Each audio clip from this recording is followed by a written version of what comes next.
Kemudian dibawanya aku ke dalam ruang besar bait suci, dan ia mengukur tiang temboknya.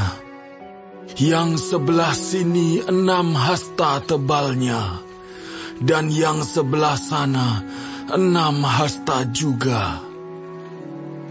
Lebar pintu itu adalah 10 hasta, dan lebar dinding sampingnya adalah 5 hasta sebelah sini, dan 5 hasta sebelah sana. Panjang ruang besar diukur juga 40 hasta, dan lebarnya 20 hasta.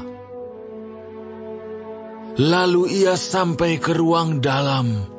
Ia mengukur tiang temboknya, tebalnya 2 hasta, dan lebar pintu sendiri 6 hasta, dan lebar dinding sampingnya 7 hasta sebelah sini, dan 7 hasta sebelah sana. Ia mengukur panjang ruang dalam itu 20 hasta, dan lebarnya 20 hasta sesuai dengan lebar ruang besar. Lalu ia berkata kepadaku, "Inilah tempat Maha Kudus." Kemudian ia mengukur dinding bait suci itu 6 hasta tebalnya, dan lebar kamar tambahan yang terdapat di sekeliling bait suci itu 4 hasta. Kamar-kamar tambahan itu ada 3 tingkat, dan pada satu tingkat terdapat 30 kamar. Pada sekeliling dinding bait suci ada ceruk-ceruk untuk mengokohkan kamar-kamar tambahan itu, sebab kamar-kamar ini tidak digabungkan pada dinding bait suci.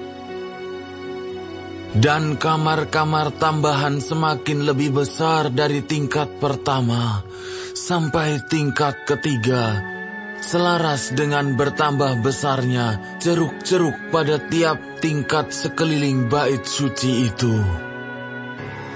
Ada tangga menuju ke atas, dan dengan demikian orang dapat naik dari tingkat bawah ke tingkat atas melalui tingkat tengah.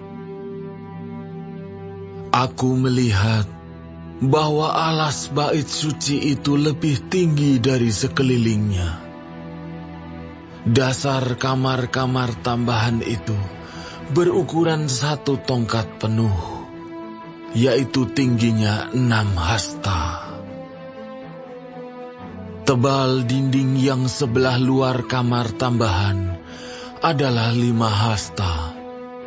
Lebar bagian alas bait suci yang dibiarkan kosong adalah 5 hasta. Di antara alas bangunan itu dan bilik-bilik ada jarak 20 hasta sekeliling bangunan itu. Dan pintu-pintu kamar tambahan keluar ke bagian yang kosong itu, 1 pintu di sebelah utara dan 1 pintu di sebelah selatan. Dan lebar tempat yang kosong itu adalah 5 hasta sekeliling. Bangunan yang terdapat di lapangan tertutup yang di sebelah barat lebarnya 70 hasta. Sedang dinding yang mengelilinginya tebalnya 5 hasta dan panjangnya 90 hasta. Lalu ia mengukur bait suci itu 100 hasta panjangnya, dan lapangan tertutup bersama bangunan dan dindingnya 100 hasta juga. Begitu juga lebarnya muka bait suci bersama lapangan tertutup sebelah timur 100 hasta.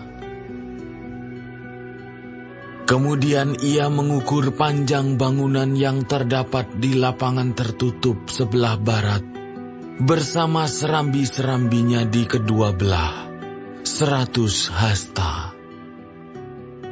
Ruang besar, ruang dalam, dan balai luar ditutupi dengan papan, dan sekeliling ketiga ruang itu ada jendela-jendela yang berbidai dan serambi-serambi.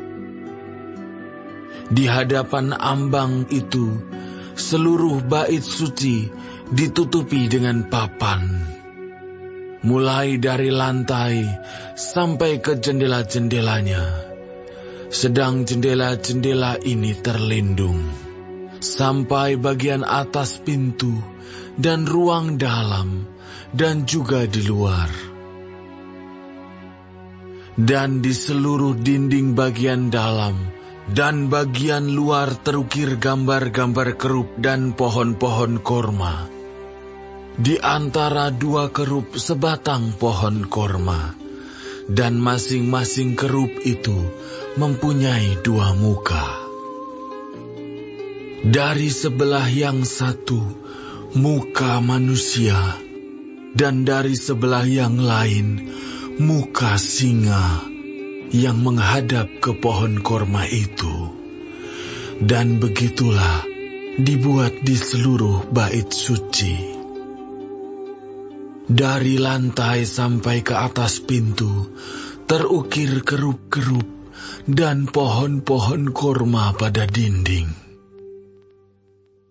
Tiang-tiang pintu dari ruang besar adalah 4 persegi, dan di hadapan tempat Maha Kudus ada sesuatu yang kelihatan menyerupai mezbah dari kayu. Tingginya 3 hasta, panjangnya 2 hasta, dan lebarnya 2 hasta. Sudut-sudutnya serta alasnya dan dindingnya dari kayu. Ia berkata kepadaku, "Inilah meja yang ada di hadirat Tuhan." Ruang besar mempunyai 2 daun pintu, dan tempat Maha Kudus juga mempunyai 2 daun pintu. Pada pintu-pintu itu ada 2 daun pintu yang dapat berputar. 2 daun pintu pada pintu yang satu, dan 2 daun pintu pada yang lain. Pada pintu-pintu ini juga, yaitu pintu-pintu ruang besar, terukir kerup-kerup dan pohon-pohon korma, seperti pada dinding-dinding. Di muka balai bait suci itu, yaitu di luar, ada tangga kayu. Pada kedua dinding samping dari balai itu, ada jendela-jendela yang berbidai dan ukiran pohon-pohon korma.